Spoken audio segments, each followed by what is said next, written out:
అందరికి నమస్కారం. నేను మీ కిరణ్ రాయల్. మనం చూసుంటాం నిన్నటి రోజు వైసీపీ అధికార ప్రతినిధి అని చెప్పుకోవడం ఏంటి, వైసీపీ అధికార ప్రతినిధి అని చెప్పి ఈ గత కొద్ది రోజులుగా టీవీల్లో వచ్చి వెనకాల జగన్ బొమ్మ పెట్టుకొని ఓవర్ యాక్షన్ చేస్తున్న శ్యామల నిన్నటి రోజు తెలంగాణలో కేసు నమోదైంది.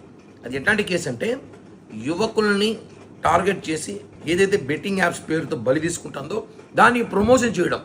ఈమె ఒక అధికార ప్రతినిధి పార్టీకా, లేదా బెట్టింగ్ యాప్స్ ప్రమోషన్ చేయడం అధికార ప్రతినిధా? చెప్పండి. ప్రతి ఒక్కడి వ్యక్తిగత విషయాలు, ప్రతి ఒక్కడి వ్యక్తిగత జీవితాలు ఈమె వేలు పెడుతుంది.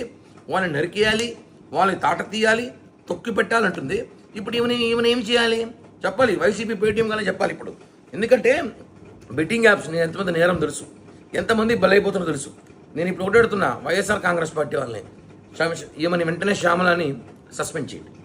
అధికార ప్రతినిధిగా ఉండే అర్హత హోదా లేదు కాబట్టి సస్పెండ్ చేయండి. ఏమిని సస్పెండ్ చేసి మాట్లాడండి, అంతేగాని ప్రతి ఒక్కరి విషయాలు మాట్లాడడం కాదు కదా.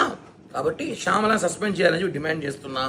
అదేవిధంగా ఏదైతే ఏపీలో కూడా బెట్టింగ్ యాప్స్ ద్వారా చాలామంది యువతులు బలయ్యారో అవన్నిటి కూడా పరిశీలించి ఈమె మీద కేసు నమోదు చేసి మర్డర్ కేసు పెట్టాలి.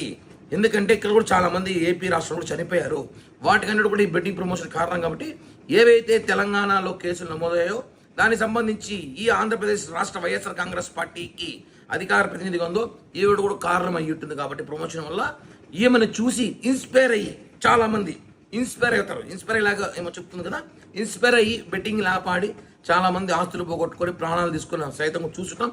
కాబట్టి ఈమె సూక్తులు, ఈమె ప్రవచనాలు అందరూ చెప్తుంటుంది చాలా వరకు.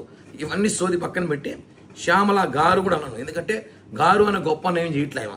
శ్యామల మీద కేసు నమోదు చేయాలి, వైసీపీ నుంచి సస్పెండ్ చేయాలి. అధికార ప్రతినిధిని ఆమె వైసీపీ పార్టీకా లేకపోతే బెట్టింగ్ యాప్స్కా? కాబట్టి ఆమె మీద చర్యలు తీసుకోవాల్సిందిగా ఏపీ పోలీసుల్ని కోరుతున్నాను.